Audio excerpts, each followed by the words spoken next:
Classics के students book का page number 81 open कर लीजिए। Natural disasters, traditional folk story from China. The yellow emperor's flood.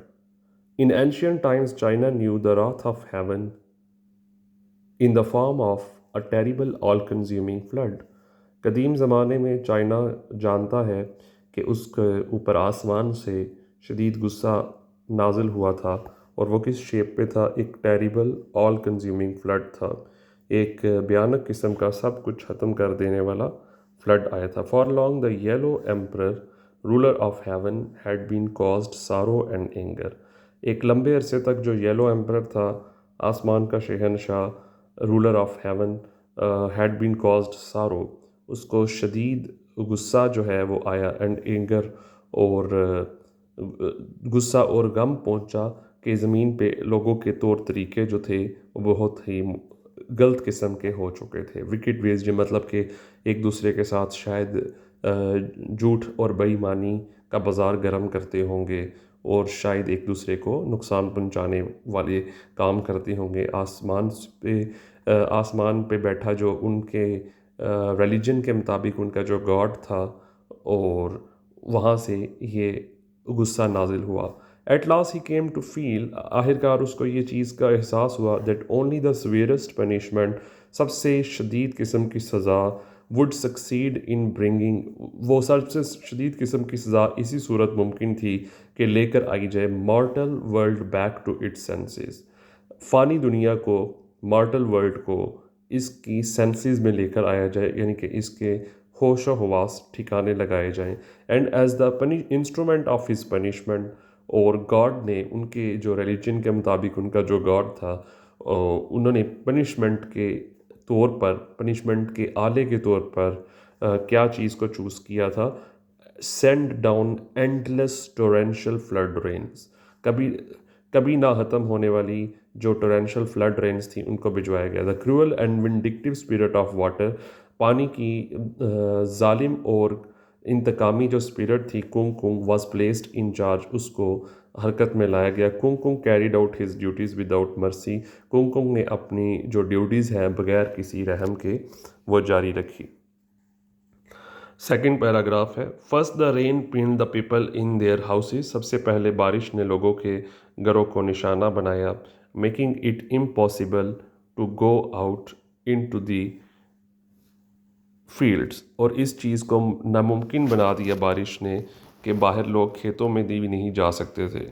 Paths turned into क्वैग Myers, जो जितने भी रास्ते थे उनमें पानी इकट्ठा हो गया, जितने भी रास्ते थे वो वहाँ पे पूल सा बन गए, तालाब बन गए। फार्म्ड इन एवरी हॉलो, हर खुले शगाफ में, जो खुले गड्ढे थे उनमें पानी भर गया। Soon whatever was not under shelter was soaked through and rotted. जल्द ही जो भी चीज़, वट एवर, जो भी चीज़, वॉज नॉट अंडर शेल्टर, जिसके ऊपर कोई कवरिंग नहीं थी, वो शेल्टर में नहीं थी, तो यानी कि उसके ऊपर कोई कवरिंग थी, वॉज सोक्ड थ्रू, वो भीग गई, एंड रॉटेड, और बिल्कुल बर्बाद हो गई। स्टैक ऑफ ग्रेन्स कह लें, जिनमें चीज़ें के नाम लिखें जो जो सी चीज़ें ख़राब हुई थी। स्टैक्स ऑफ ग्रेन्स, अनाज के जो बड़े बड़े स्टैक्स थे। पाइल्स ऑफ फॉडर, जानवरों का जो एनिमल कैटल्स का जो चारा है उसके पाइल्स, यानी कि उसका जो गट्ठे रखे हुए थे, ऑल वर यूजलेस, सब बेकार हो गए। After a few days of the rain, बारिश के कुछ दिनों के बाद। Holes appeared in the flimsy thatches of huts, एक तो झोंपड़ियाँ लोगों की, ऊपर से उनमें पहले ही कमज़ोर कमज़ोर सी झोंपड़ियाँ थी, और उनके जो थैचिस थे, फ्लिम्सी थैचिस, उनमें सुराख पड़ गए।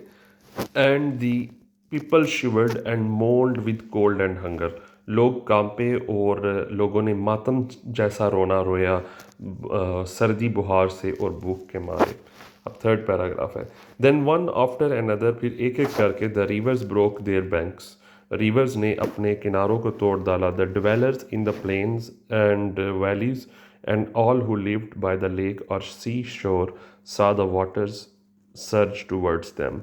जितने भी मैदानी इलाकों में रहने वाले थे और वादियों में रहने वाले थे, या जो लोग झीलों या साहिल समुंदर के करीब रहते थे, उन्होंने पानी की सर्ज को देखा, ताकत को देखा उनके तरफ बढ़ते हुए, और slowly rise by their feet, और पानी को देखा कि वो आहिस्ता आहिस्ता पानी उनके पाँव के ऊपर उठता चला आ रहा है। Many went no further than the roof of their hut, बहुत से लोग अपनी झोंपड़ी की छतों से ज़्यादा आगे नहीं जा सके before the water overtook them, जब पानी ने उनको आ घेरा था। The rest made for the hills, बाकी के लोगों ने पहाड़ी की तरफ रास्ता इख्तियार किया। There to seek shelter in caves, पहाड़ी के ऊपर क्यों गए? ताकि वहाँ पे जाके वो गारों में पनाह ले सकें, वो गारें जो खुदी हुई थी, डग खुदी हुई थी, out of the wind blown soil, हवा की मदद से उड़ाई हुई मिट्टी जो थी।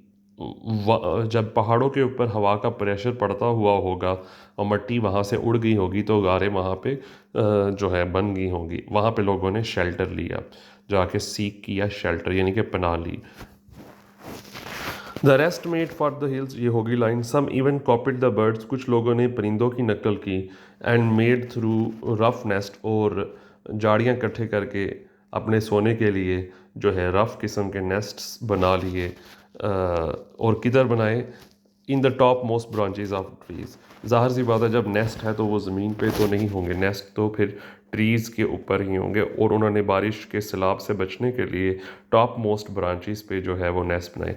Anything anywhere to reach a height, कहने का मकसद ये है कि जिसको जहाँ जहाँ कोई जगह मिली, जहाँ जहाँ कोई सहारा मिला, वो एक ऊंचाई पे पहुँचने का लोगों ने वो वाला रास्ता इख्तियार किया। To be out of reach of the swirling menacing water, ताकि वो किसी तरह से पानी की चक्कर खाते हुए पानी को और गुस्सेले पानी के पहुंच से दूर जा सकें। Carts and carriers no longer had any use, उस वक़्त लोगों के ना बग्गियाँ काम आई, ना उनके कार्ट्स काम आए, कोई भी उनके घर में जो रेहड़ियाँ थीं या और बग्गियाँ थीं, कुछ उनके काम ना आया। Every one wanted a boat, क्योंकि हर एक को उस टाइम बोट की ज़रूरत थी। And the boat builders work day and night, boat builders ने, तमीर करने वालों ने, कश्तियाँ बनाने वालों ने दिन रात काम किया। Every man became a fisherman, उस वक़्त हर बंदा फिशरमैन सा बन गया। For meat no longer had to be had, जब उनके पास गोश्त नहीं था तो उनको फिशरमैन ही बनना पड़ा, क्योंकि फसलें तबाह होगी, सब्जियां अनाज सारे खराब हो गए, तो उस वक़्त उनको मछली ही उनका एक सोर्स रह गई थी कि मछली पकड़ें और खाएं और ज़िंदा रहें। Every woman searched all day for a tree with leaves और bark on it that her family could eat, हर औरत उस सारा सारा दिन क्या तलाश करती थी? एक ऐसा दरख्त तलाश करती थी जहाँ से वो पत्ते लेके आ सके, या उसकी दरख्त की जो लकड़ी के ऊपर जो खाल है या उसकी जो लकड़ी है वो लेकर आए अपनी फैमिली के लिए, खाने के लिए।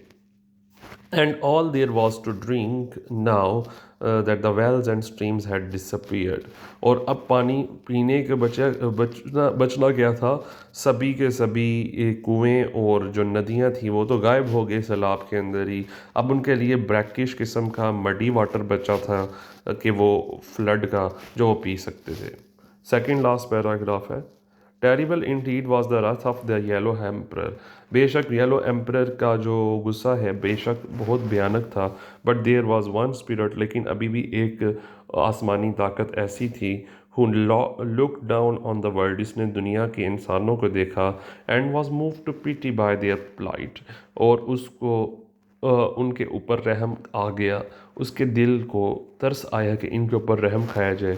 दिस वॉज कुन, आखिर वो आसमानी ताकत कौन सी थी जिस उसका नाम रखा गया है इस मज़हब के लोगों ने, पुराने ज़माने के मज़हब जो थे और वो भी चाइना के, तो उन्होंने उसका नाम कुन रखा है। The grandson of the yellow emperor, वो ग्रैंडसन था येलो एम्पर का।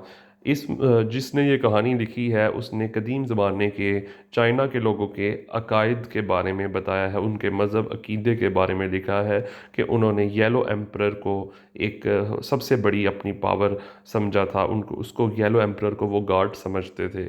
और उसका आगे से ग्रैंडसन है Kun, a spirit known to man in the form of a white horse, एक ऐसी स्पिरिट है जो कि एक वाइट हॉर्स की शक्ल में है। इंसान को ये वाइट हॉर्स इसको कहता है इंसान। Kun could not bear to stand idly by, वो कुन से बर्दाश्त ना हुआ कि सारा कुछ खड़े खड़े सब कुछ देखता रहे। आइडली का मतलब सुस्त खड़े रहना। एंड वॉच सच सफरिंग, और ये सारी मुश्किलात और अजाब को देखता रहे।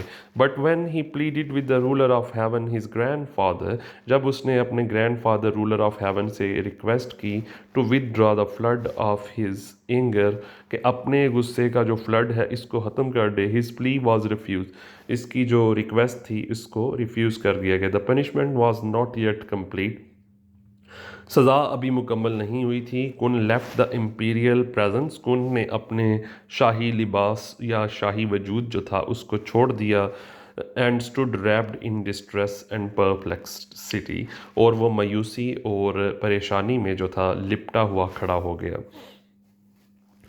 एज ही स्टूड देयर, जैसे वो वहाँ पे खड़ा था, एट लास्ट पैराग्राफ है, एट ए लॉस, इस नुकसान पे, ही सा टू क्यूरियस क्रिएचर्स, उसने दो अजीबो गरीब महलूकात देखी, making their way towards him, जो उसकी तरफ बढ़ रही थी।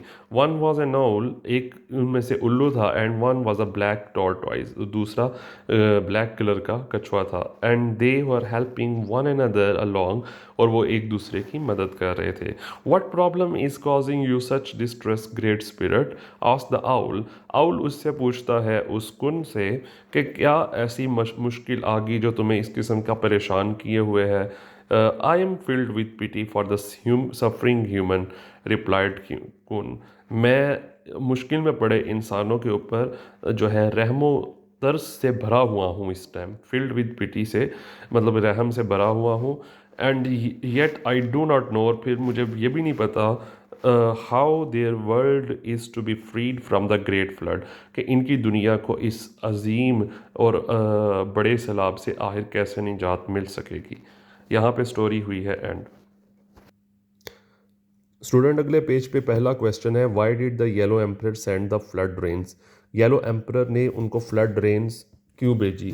तो आपने इसका जवाब देना है कि ज़मीन पे इंसानों के विकिड तौर तरीके थे, और जो येलो एम्परर था यानी कि जो उनका गॉड था उसको ये सारी चीज़ें बर्दाश्त ना हुई, उसको गुस्सा आ गया और उसने एंडलेस टोरेंशियल फ्लड रेन्स भेजी। Question number 2 है, who was Kung Kung and what part did he play in the Yellow Emperor's plans? आखिर कुंग कुंग कौन था और इसने क्या किरदार अदा किया येलो एम्परर के मंसूबे में।